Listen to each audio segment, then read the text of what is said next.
Evil G.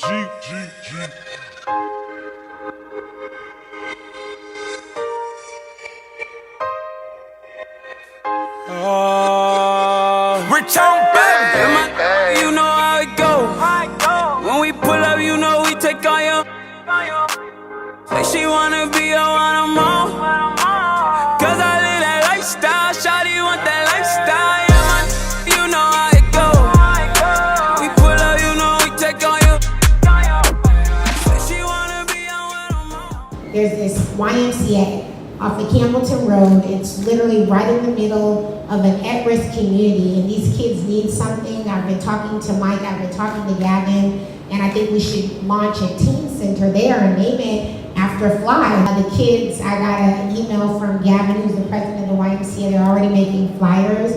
We also provided them with a heat press machine. So I want, when you guys hear from Mike, to know that not only did we create this Teen Entrepreneurship Center, we created opportunities for these teens to earn money. Yes, I appreciate you, Fly, for plugging in and doing all that you do, man. Like, real talk, watching this video, it's like understanding that we're all a part of a huge puzzle. I feel in a way that not only does it give the kids a place to go, do their homework, to take a rest, but it also sort of ended up being like a family. I had until I came to the Y. Like, when I go to the Y, I learn I'm not just going there just to play basketball, just do run track and all that stuff. I go there because I want to learn. And thank you, Mr. Fly, for providing us with the amazing Teen Center.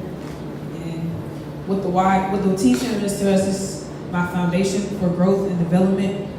And when I came to the YMCA, it was just another family for me, a place to lay my head and a place to feel loved. I'm old school, and we say we give honor where honor is due. So tonight, I'm not calling him Fly, I'm calling him Mr. Henry, because he deserves that level of respect. He came over to our center and he opened up by saying to me that he wanted to thank me. And so often those of us who work in the community don't really get thanked. And then the other thing that touched me about him is he put his money where his mouth is. I quit practicing law and I started an organization. There are about 200,000 children documented, more that aren't known, but 200,000 children whose mom, whose dad is locked away from them. If it's their dad, he's usually in prison about 5 years and 3 months, and if it's their mom, she's usually in prison 6 years and 8 months. And I want to read excerpt from a letter. This is the first of 10 letters. I'm writing in regards to receiving an application for your program. I'm not sure if I meet the criteria of your program, but I have a 15-year sentence, serving 10, and 3 young boys, ages 7, 5, and 4. My mother has grandparents' power of attorney over them while I'm incarcerated. She does not have a vehicle or the finances to bring them to visit with me. We've only been able, since I've been locked up, to correspond through letters. I'm not sure if I am able to participate in your program, but I want to. That was the first. July 8th, 2015, this mother, the first letter she wrote me, and there are 9 more like that. Her family lives in Barnesville, Georgia, which is almost an hour and a half from Atlanta, and the prison in which she's located is 2 hours from Atlanta. Because of Mr. Henry, for the first time, October 20th, 2018, those kids saw their mom. Mr. Henry, I am proud of you. I'm godly proud of you.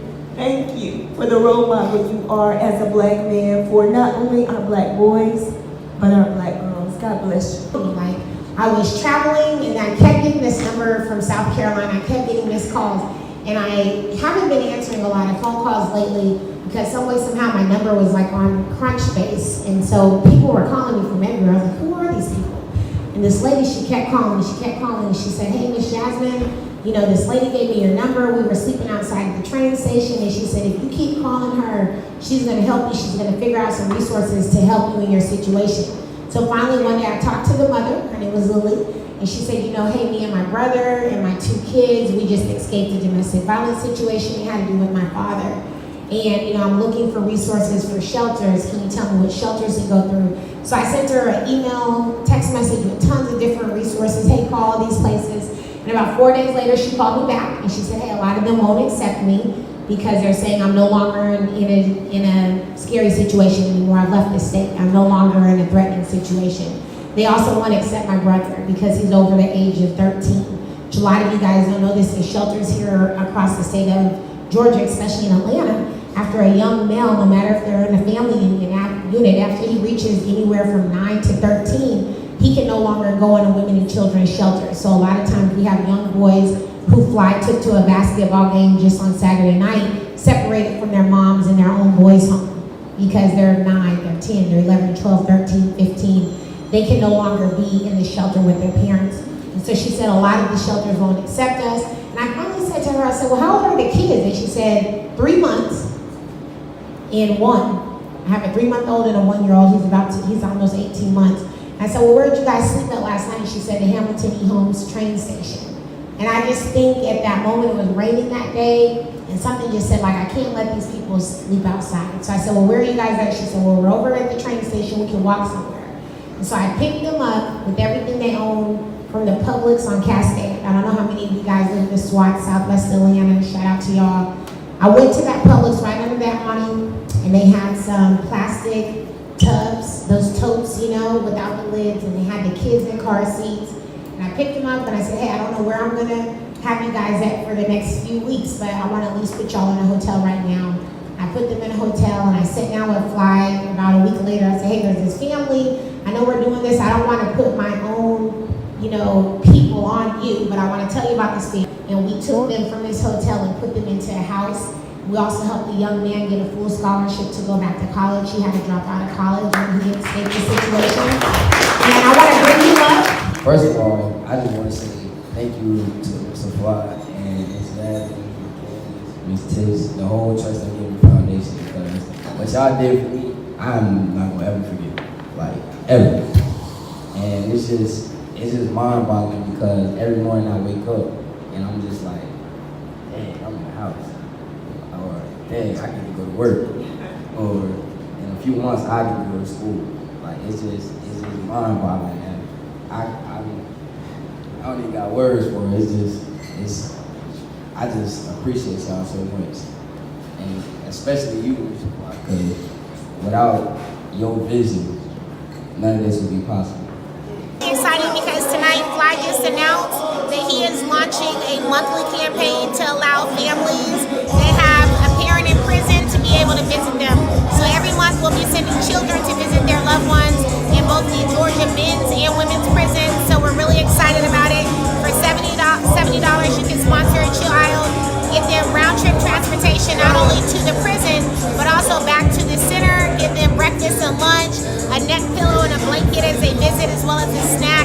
So we're really excited about everything that Fly has launched this month, and I'm just really excited to be part of it. So you say $70, how can people reach out to make that donation? Yeah, we have a Cash App and a PayPal. Cash App, Trust and Giving, PayPal, Trust and Giving Foundation at gmail.com, and feel free to follow us across all social networks at Trust and Giving. Everything I do be B.I.G.